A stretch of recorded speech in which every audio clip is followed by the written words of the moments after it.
Hi, this is Damien from AtHope, and I am an Axiological Atheist, and I'm here with a guest. Could you please tell us your name and what kind of atheist you are? I sure can. My name is Nancy, and I'm an Axiological Atheist. Right on. So, were you always an atheist, or did you were you raised religious and then later became an atheist?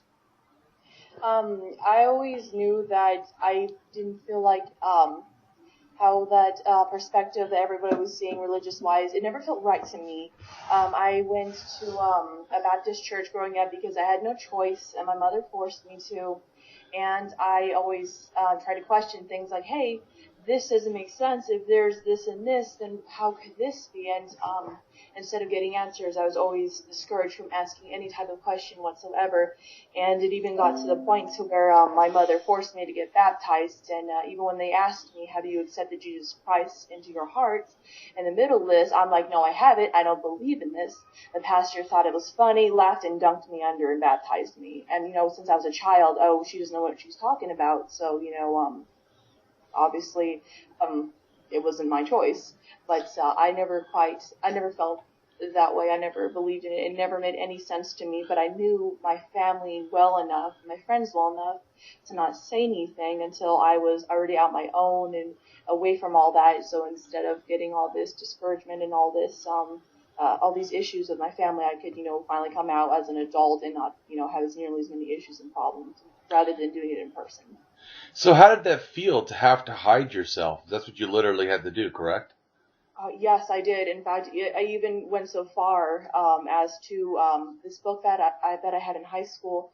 It had a cross on it, and I wore a rosary necklace, so that way no one would think anything, and they would just kind of leave me alone, because my family was very brutal toward anybody who was different, because they're a very military family, so they're very strict in so many things.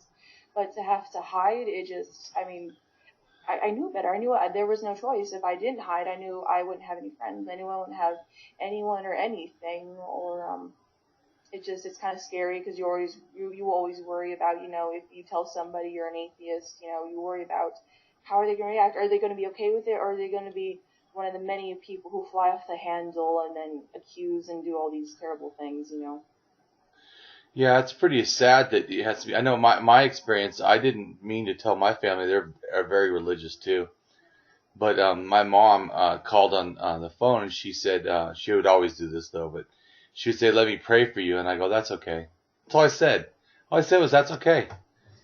And then she said, immediately accusatory, "Oh, are you angry at God?" And I thought, "Oh, brother." And I'm like, no, don't believe in a God, so couldn't be angry at him. But if it was real, your God, as it's presented, I would kind of not like that person, yeah. And basically, and then oh, really? So she started trying to challenge me, but I already knew a few things when this happened, and I basically got, was winning, and then she just hung up on me. But so yeah, but I was a believer though till 36, so most of my life I didn't have any conflict. I would imagine it was pretty hard you probably felt pretty alone, because I would imagine even if you're around people, you still feel completely not around them, because you're kind of like living a lie in a sense.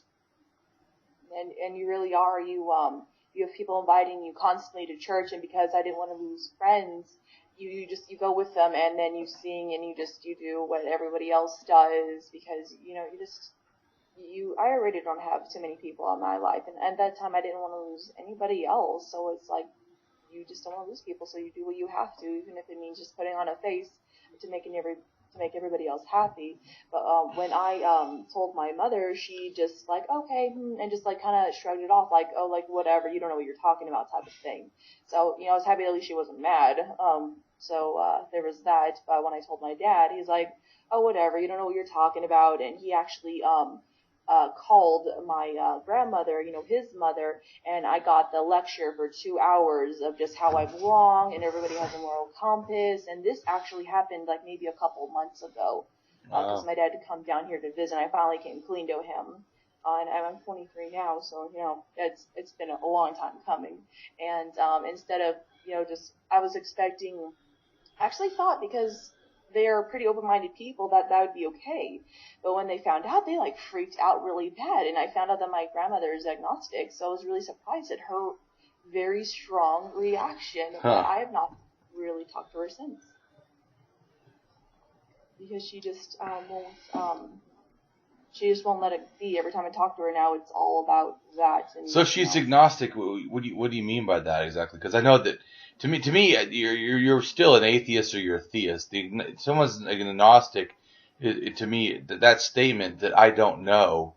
Well, you also don't know what the God concept even is. So I mean, but when someone so she must be agnostic theist if she's mad at you for being an atheist, correct? She was more mad at the fact that, where do you get your morals from? And, you should know that you have a moral compass type of thing naturally. And I just no, I just figured, if I was this person in this situation, how would I feel if somebody did that to me? And you just simply put yourself in somebody else's shoes, and you can go pretty far of how to treat people and how not to treat people. It's very simple. It's not rocket science, not for me. Yeah, but I always laughed when they offer the Bible as their moral compass. And what part of the Bible? Certainly you don't mean the Old Testament, right? I mean, they stone people for not working on the Sabbath. I mean, they kill people. They kill the child if the parent molests them.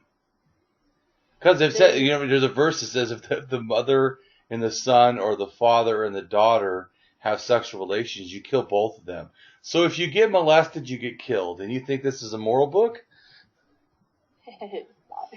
You could highlight all the terrible passages and yet they cherry pick, so therefore it makes it okay. It doesn't make any sense to me, not personally. So what did you say back to her? Did you just listen for 2 hours? I was not allowed to get a word in edgewise, but when I did, I was trying to be calm. But at this point, my grandmother's never said anything toward me. She's never raised her voice. She's never nothing. So I was very shocked. I was extremely thrown off. I'm trying this whole time not to cry, because this person who said that she would always love me no matter what is all of a sudden criticizing me for every last little thing.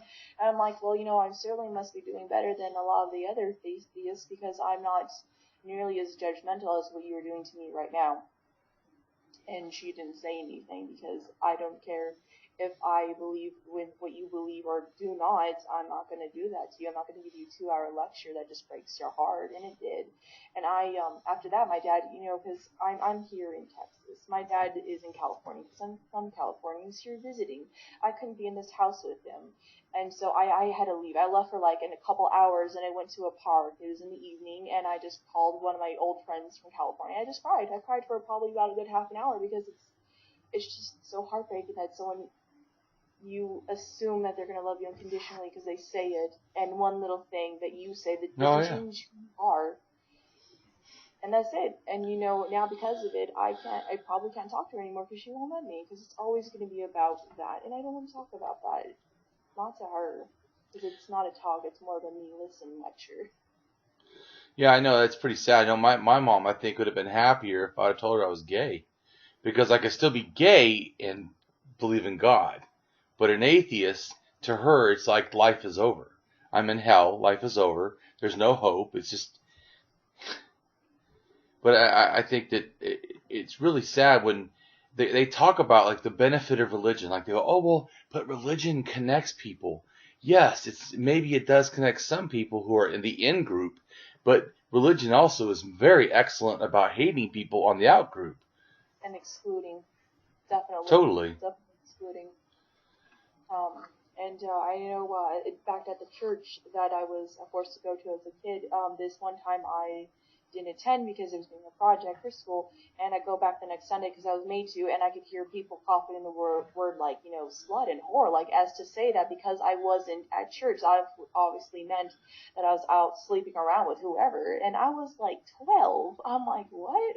I don't understand this. I'm like, I felt like the biggest form of hypocrisy that I've ever seen, because these people, they hug you and, they call you brother and sister, but that's not how they act behind your back.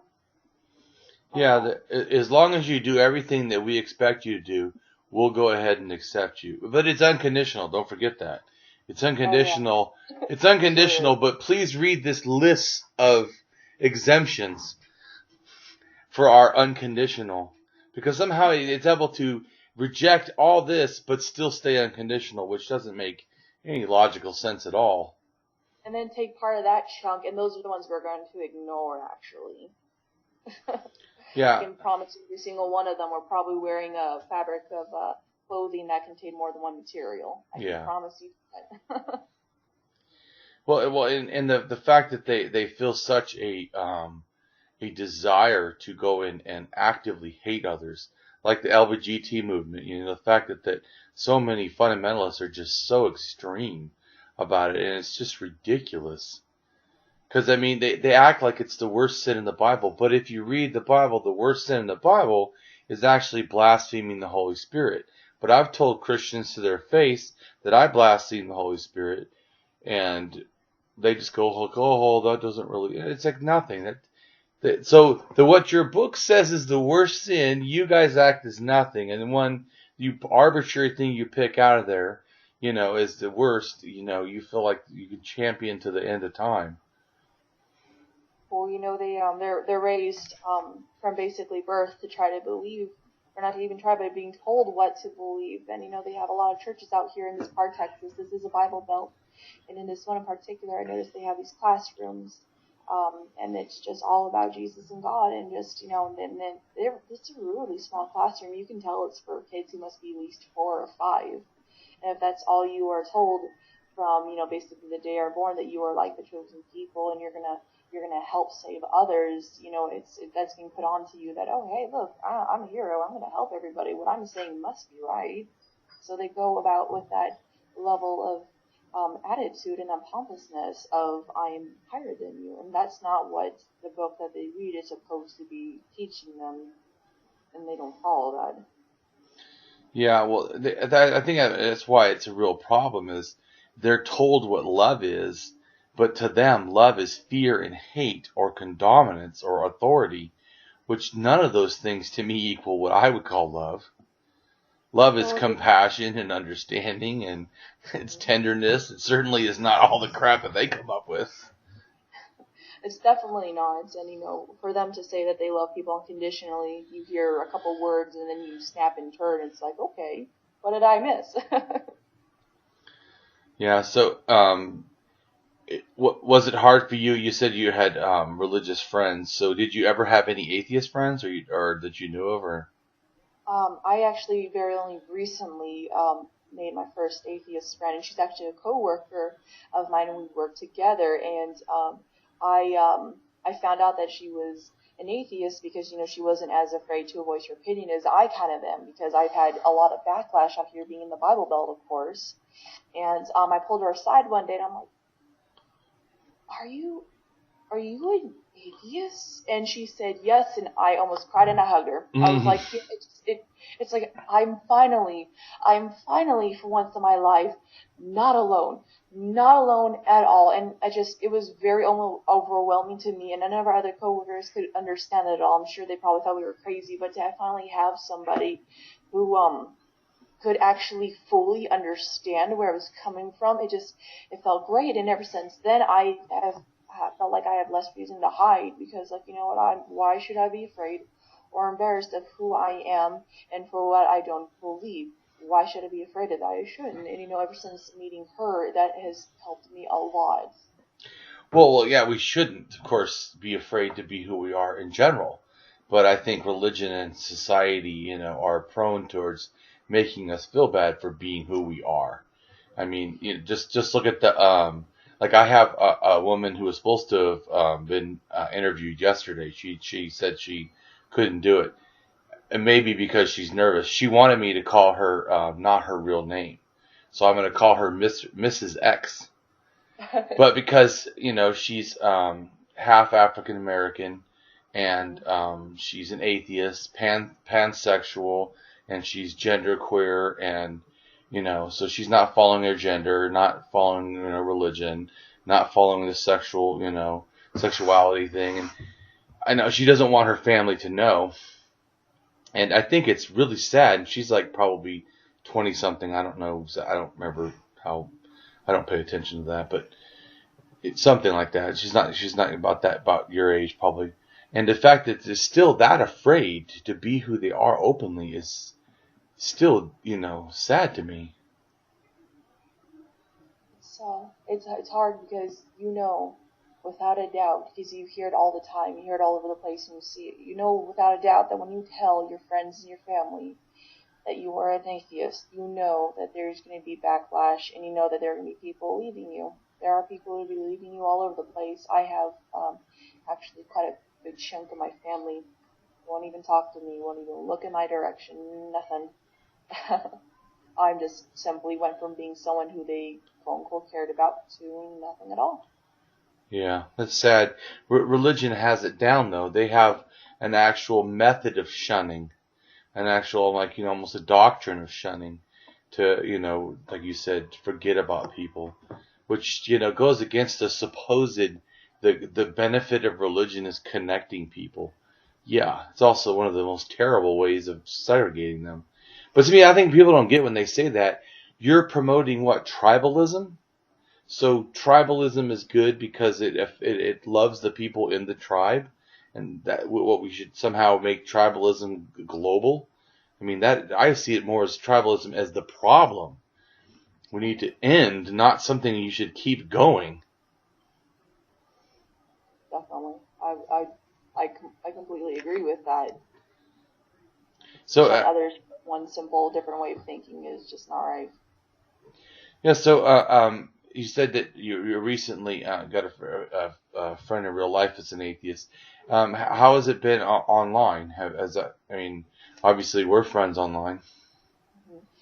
I did find actually an atheist support group where fellow atheists throughout the world go, and of course it's on Facebook, and it's great because we crack jokes to each other. Or if I'm having somebody who's giving me a hard time, I might tag one of them in there because they can possibly better explain something than I can, because just because I feel a certain way, I feel like I don't always have as much background information or as much detail as this person who's trying to argue with me has, and some of these other people, they really do, and it's amazing because when I'm in arguments online with people, I kind of freeze. It's like I know what I want to say, but I have problems saying it correctly. Trying to get the whole point across, and I may tag a couple people, and they can better.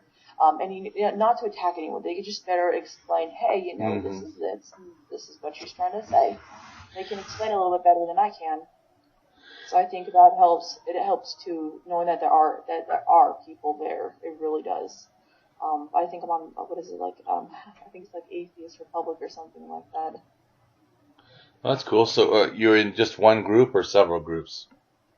I think I'm in actually a couple of them. I know I'm definitely in at least a couple of them. I just can't remember off the top of my head because I'll see something and then maybe I may interact or I may not. Are you in my heart group? I do not think so. It's you would know. It's more archaeology and science and stuff. It's very and it's not like some groups are where it's a lot of arguing and stuff. Mine's not like that. I don't allow that. Oh, that'd be awesome. Just kind of be together and let live. Yeah. Yeah, and because I really feel like we need to educate. I feel like the problem is that, when you're in religion, you're indoctrinated, you're taught religion, you're informed. And then as atheists, it's like we almost have to do everything ourselves. We're not taught. I mean, in a sense, it's a good thing, and then also in a sense, it's not a good thing because, then we don't have always as much structure. So, like you said, we can feel like we don't know something. I'm in that boat myself as far as not having much structure. I think I have my boyfriend, I have my best friend, and then I have my one coworker, and that's pretty much my whole entire structure right there. And it's not always been there. Well, I'm glad that you have some structure now. That's good. We need to. It's just so crazy that the act of not believing anything but nature is an extreme view is amazing to me. How is that a hard view? I remember someone on the street asked me, how do you explain atheism? Can't you just look at the real world? I said, yeah, let's look at the real world as it presents itself, which is only natural, supernatural free. And I'm the crazy one for not believing the supernatural, which does not in any way present itself.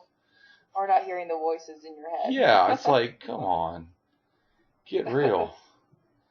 You know what I get a lot too, and you know how you brought up, you're saying it's important to inform people and to educate. I think it's important that, that we do say, if someone brings it up, that it's important to say that you are an atheist. Because a lot of the time, I have gotten this reaction quite a bit as well, as you're an atheist, but you're so nice, as if they're confused, as if I've just completely changed exactly what they've been told about us. It's mind blowing to them, and I get it so many times. But you're so nice. I'm like, yeah, thanks. On my own too. Yeah. Well, I know that you're saying too that, and they probably also would say, oh, well, you're a female, like somehow women, they should know better. They should know there's a God. Yeah, right. You get a lot of stuff for being a chick and not believing. Well, like I said, your family, if they said that you didn't understand, so that they disagreed, with your disbelief. I think that's a very sexist thing. Because would they have felt different if you were a male? Somehow, a man, because he has a penis, understands the world differently. Hopefully, his thoughts are obviously more entitled than mine. You get that a lot too, though. So, have you thought about getting children and how you want to raise them? Yes, actually, my boyfriend has talked about this quite a bit. He and I back and forth, because he is I apologize if I'm saying this incorrectly, Orthodox Christian, and we've talked about this, and we both made it very clear to each other that we don't want to force anything on them. We are going to educate them, and we're going to let them pick on their own. We're not going to keep them sheltered for other religions. We're actually going to inform them, hey, look, this is all this is that's out there. This is how we feel because of this. You can't shelter them.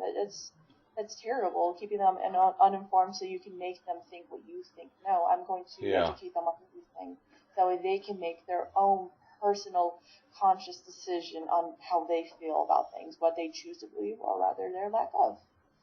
So you said he's a Christian? Yeah, he's an Orthodox Christian. What does that mean, Orthodox Christian? I don't know what that means. I'm a little confused too, but I basically...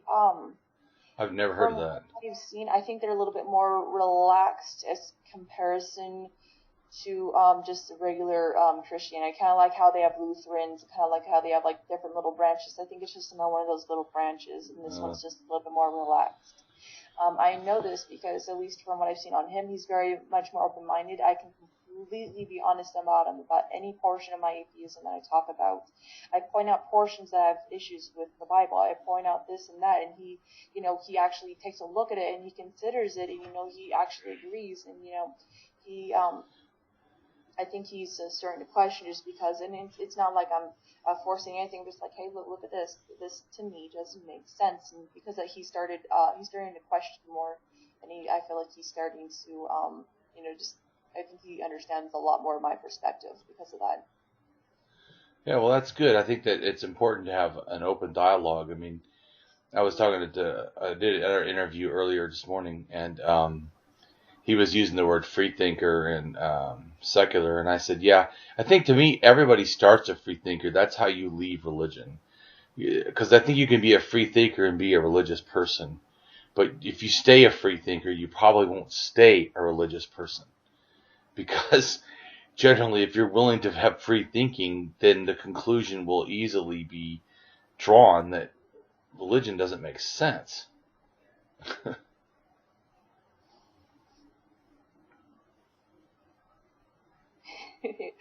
And maybe that's probably why I, from the start, didn't go toward it at all. I'm like, hey, this doesn't make sense. Somebody explain. What? I shouldn't ask questions? Okay, that makes a whole lot of sense.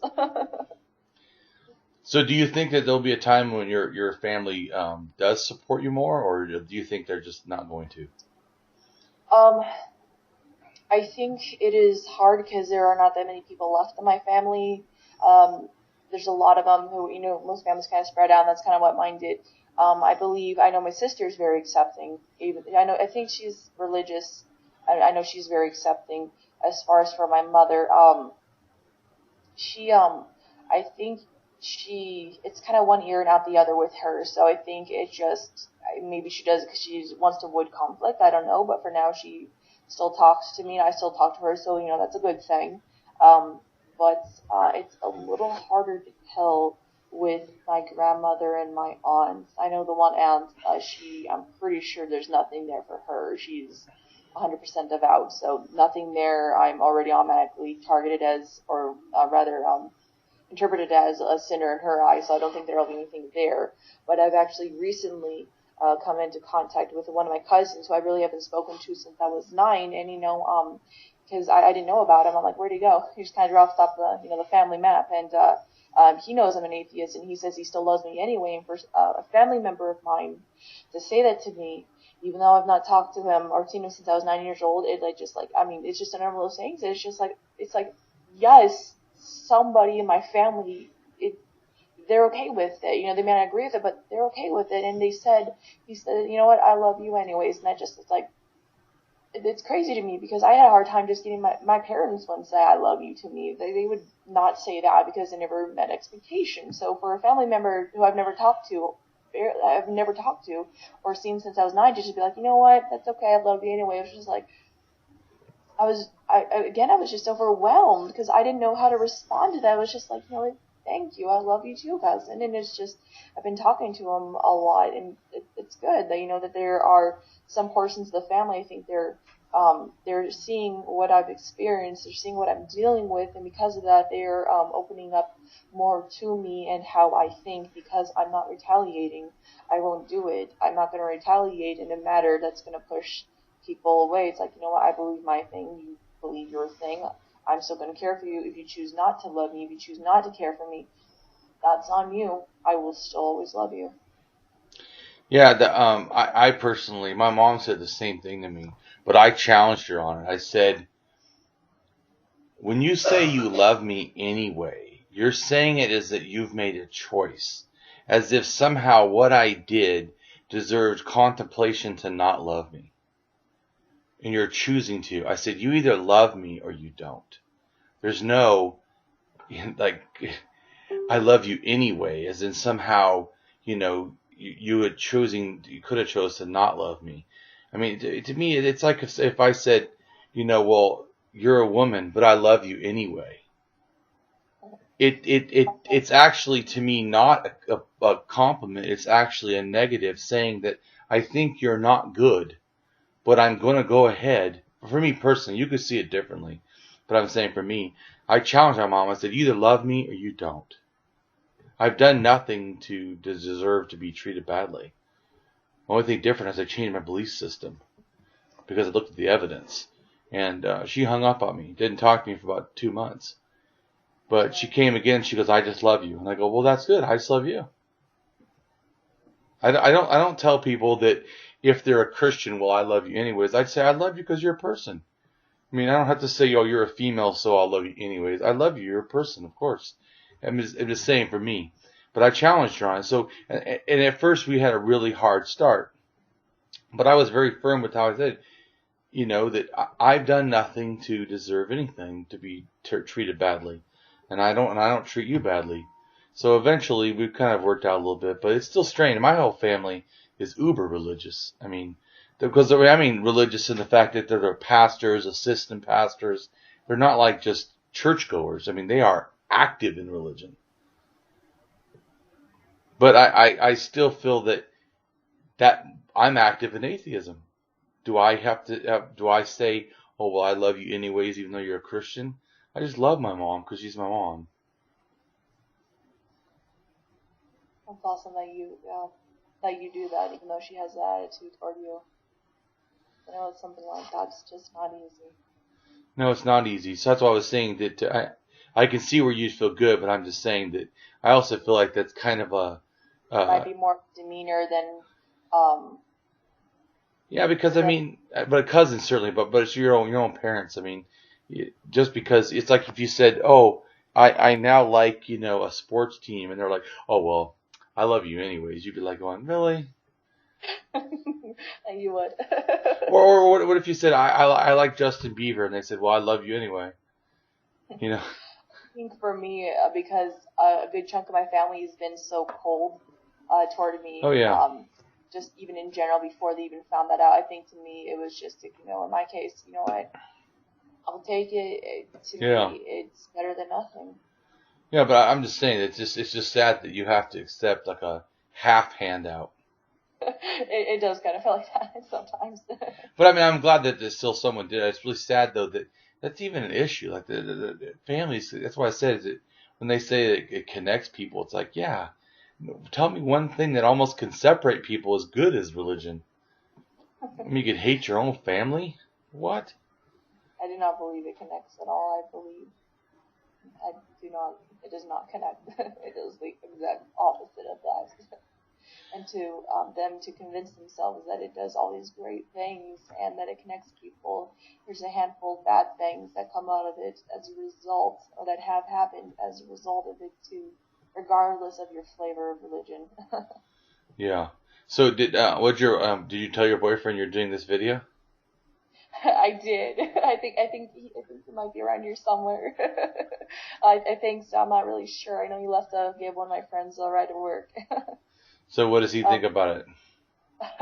Well, he's incredibly supportive, so he thinks it's a great idea for me to be able to express myself, so that way other people can see, that we're just regular people. That we're just people, we're not monsters or anything, as a lot of people may believe that's not who we are, that's not how we are. So how do you live your life? Do you feel that, like you said, the question they ask is where do you get your morality? How do you live your life? I have seen quite a bit of things, and I feel like that has helped guide me as to what not to do. I not only sympathize with people, but I also extremely empathize with people. When I see something or I hear something from somebody, and I hear the hurt and pain in their heart, it breaks my heart too. I'll give you an example of that. Yesterday there was this lady at this small shop that I was at. She was getting herself a present that was on sale. It was a present to her because I guess it's almost been a whole year since I believe she lost her daughter. Her daughter's around my age. And I could hear the tears in her voice, and she says she misses her. She's just, this is my present to me, so maybe I can forget about the fact that she's no longer here. And this lady was almost crying, and it broke my heart, and I couldn't help it. I just walked up to this lady, and I just hugged her. I hugged her, and I held her for probably about maybe 5 or 10 minutes. And she's like, "You don't even know me." And I'm like, "You know what? I don't have to know you to know that you're in pain and that you need somebody to love you right now. You don't have to know people to help them. You help them because they're in pain, and you felt pain too, and you know that you don't want to have others in any type of pain as well." And I think that is maybe the main thing that I go by when it comes to helping out people. If you've ever been in a bad situation where maybe your life wasn't as easy, I feel like you're more compelled to help people. You've been there. You understand that. So anytime I get a chance to help somebody, I do. Maybe I leave an extra $10 at a pump for somebody to come and find who might need it. Maybe it's, giving strangers hugs because they're crying about losing their child less than a year ago. But I feel like if you can make a person smile, or you can show that you are there for them to support them, maybe a smile is contagious, and maybe they will spread that love. And that's what I hope, and that's what I try to do. Well, that's great. I mean, I think that it's funny how they think that we don't have morality. It's like they don't understand morality in general because they're doing it for the wrong reasons. They're doing it because they don't want to burn in eternal hellfire. It's a threat. It's a threat to be a good person. And you know what? We're not doing it because it's a threat. We're doing it because we want to, because it is the right thing to do. And that's probably why it just comes as second nature to a lot of us. It just do it. You just do it and don't even think about it. Yeah, I agree. I think that empathy has a lot to do with real morality, because real morality involves moral reasoning. And, you don't get moral reasoning from commands like they have. Mindless commands. Do this because. Don't do this because. It's sad because truly we are the ones who are needed for morals more than any of us. How long have you been out on Facebook as an atheist? I believe I believe I said something a while back, maybe a few years ago. maybe about 2011, 2012. So, it's only been about 3 or 4 years for me. But, I'm 23, so for me, it felt like a long time. Right. I understand. So, what is the biggest thing that promoted you to want to be more out? I was tired of it. I saw so much abuse and so much hypnotism. I saw so much hurt and so much destruction and so much violence in the religion community. And I just, and people thinking that I am a good person because of the book, which encourages them to be a better, whatever portion of religion they are. And it's just like, that's insulting. It's like, no, I got tired of it. It's like, no, I'm not a good person or try to be a good person because of a book, because of religion. I'm a good person because it simply is. It simply is the right thing to do. And I got tired of it. People just saying all these things and me just not believing it and me just hanging my head down, keeping my mouth shut because I wanted to avoid conflict. And I got tired of it. I'm like, you know what? If this is going to involve conflict, then fine. I'm tired of just lying. I'm tired of pretending. I'm tired of being fake toward people. And just so it makes them happy. So that way I don't have to have a hard time. Like, who cares? I'm going to say who I am. I'm going to tell them how I feel. And if people backlash out of that, then, oh well, I will deal with it. I will deal with it head on. And I feel like as I get older, I'm more able to do that. When I see something that's wrong, I'm not as silent. I will point it out and I will, I try to, in a nice way, say like, hey, I don't think that's true. And if they feel the need to confront me, get more of a argumentative point, then I will go there because you brought it there, not me. I will not bring it there. I will, go based upon how you are doing, though. Depending on the situation, though. I feel like sometimes it's just best just to let it go. But sometimes it just, you just can't let it go because it bugs you. If you see so many people being discriminated against or being bullied because of it, and it's just like, you just can't let something like that go because it's wrong. If we don't stand up, who will? Oh yeah, well, that's why. Well, I feel like there's two ways to it because people also have to be in a safe situation. Not everybody can be out in a safe way. Like you said, you had to hide for a long time. I understand that. What I tell people though is, to me, we should be motivated to be activists, all of us, because all of our lives can make a difference with someone else. But if we can't, for some reason, safety or whatever, then we should be supporting the ones that are doing it, are doing the activism, are doing out there because they need that support too to keep doing what they're doing. So I think that in that way, a person is still being an activist by supporting activists. I think that's true too, because that way they're like, okay, hey, somebody is, because I can't speak my mind because it's not safe for me to, but somebody out there is agreeing and speaking what I would love to say what's in my heart, but I can't, so they are, so yes, root for the team. Exactly. So I think that in that way we can all feel like we're doing our part and can matter, even if some of us are not, speaking out. They can still support the ones who are. I think I am a bit of an activist when I simply tell people, hey, I'm an atheist. They see how I am. They see how I act and just who I am in general. And I think just that little bit, just that little thing right there, I feel like that helps because it changes perspective. It makes people question that they're not, this person isn't this terrible, awful, demon, a devil-eating, baby-eating person. And this person's just, they're just simple. They just are. So has anyone told you things like that besides saying you were nice? After they knew you for a while, did they say anything else or?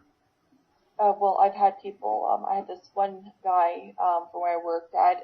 He was a patient of mine. He was very religious, and he kept on trying to figure out my stand.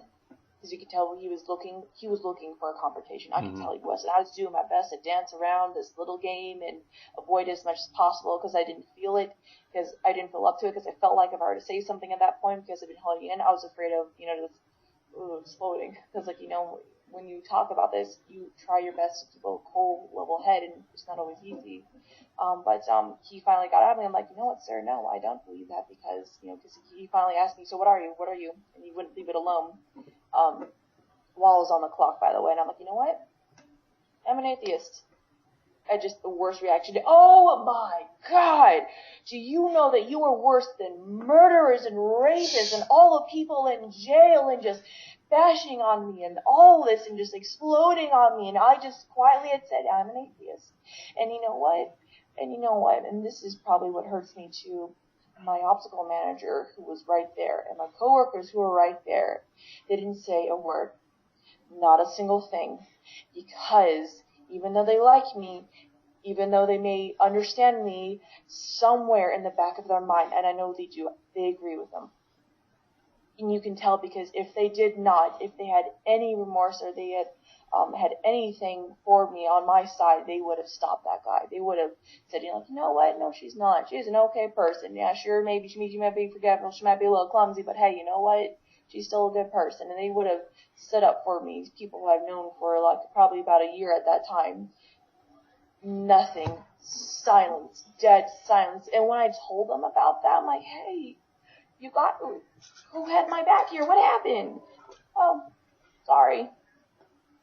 Oh, sorry. Okay. I'll remember this. I won't let it affect my way and how I handle you and treat you, but I will remember this. How'd that make you feel? I went home and cried. Probably for a lot. That's terrible. I felt like I'm over emotional more lately since I've been more honest with people in my atheism, and since I just try to be as nice of a person as I can. But a lot of people break your heart when you're just trying to be nice and you're trying to do the right thing, and you're just not even doing anything at all. And you're not even doing anything at all, and you get attacked for saying 3 words. Sorry. Yeah, that's really sad. It's really, I can feel how that would feel really heartbreaking. That people you think are your friends won't even support you. They're just like, oh, it's happening. Let's just watch. And it's like, hey, help! I think that's why it's so great for me to have a coworker who is an atheist, because you know what, something of a similar matter happened recently to her. She's very new to the Bible Belt area. She's also from California. She's very new to the Bible Belt area, and she came across this elderly couple who, they were doing the same thing to me as like I did. They were poking at her. What religion are you? What are you? They're saying all these things. And, when they found out, she didn't back down, though. She was head on, yes, I'm an atheist. And she got the hour lecture, and she knows I'm an atheist. And so she brought me over. She said, actually, yes. And so is my good friend here, Nancy, behind me. And I'm like, hi. I sure am. How are you guys doing today? Just nice to them, giving them the benefit of the doubt as you try to do. And, I think that helped because we have each other's back. Because, again, in the same situation, different coworkers, but still coworkers who we've known for a long time, you tell them about the story, and again, the same optical managers there, I thought you handled it. I thought you handled it very well. Like, thanks for having our back, so we have each other's back, and that's great. You have somebody who knows going to stick up for you. Somebody's going to be like, yeah, I am too. What's up? How goes it? How are you doing today? Just someone who's not going to back down and just keep your smile. Yeah, I'm not afraid. What's the issue? Well, that's great. I'm glad that you have that. It's important. So what is the job you do? I am an optician, which means I work with glasses for an optometrist office. Like, I just do orders and stuff like that. I do a lot of adjustments. So I come across a lot of people. So your job is to fix a mistake of God? It's very funny that you say that, because even though religion has no business being in a work environment, you have this office. At one point, they had a silver cross in our optical area, and somebody, when they had found out that I was an atheist, they put some Bible verses on all the computers, and I knew that it was directed at me. And so, because I knew this was not supposed to be in place, I took it down and I threw them away, because it's not supposed to be here. And people are like, oh, who did this? Who did this? And they got so mad. And it was really funny. In fact, even another one of my coworkers, he's a janitor. I consider my coworker because he's a pal. Right, yeah. I've been at this job for 2 years. And, he would always say hi to me. He would say my name, Nancy. Hey, Nancy, how are you? I'm good. Robert, how are you? And, we were all good. And then one of my coworkers, who knew I was an atheist, I can't remember how the conversation went down. I just basically know that she had told him that, oh, she didn't believe in that stuff because she's an atheist, and he's like, what? And he just, like, he didn't say anything at the time, but ever since that day, he calls me Mary underneath his breath, like, Mary, instead of saying hello. Instead of saying hello, Nancy, it's hello, Mary, like, all derogatory and all under his breath. Like, obviously, it's, meant to be meaning toward me. And it's. Why would he call you Mary? Am I confused? What? I believe he calls me Mary now, as in, like, Mary Mother from Mary? the Bible. Or as he says, oh, I just forgot your name. You said my name right for 2 years. What happened? What an asshole.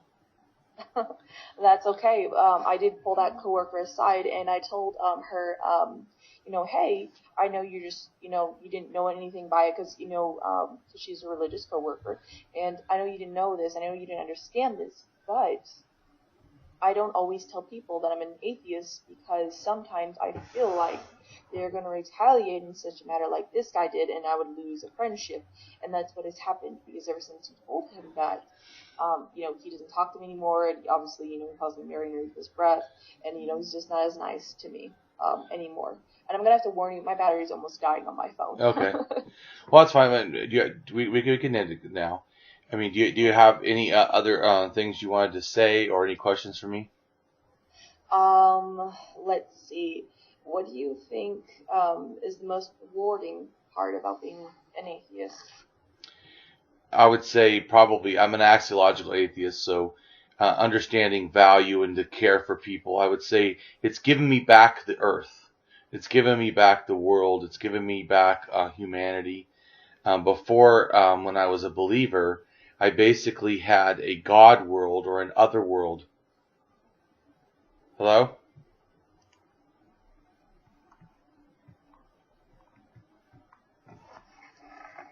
Hello?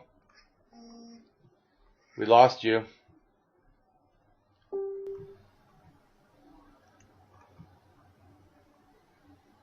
Hello?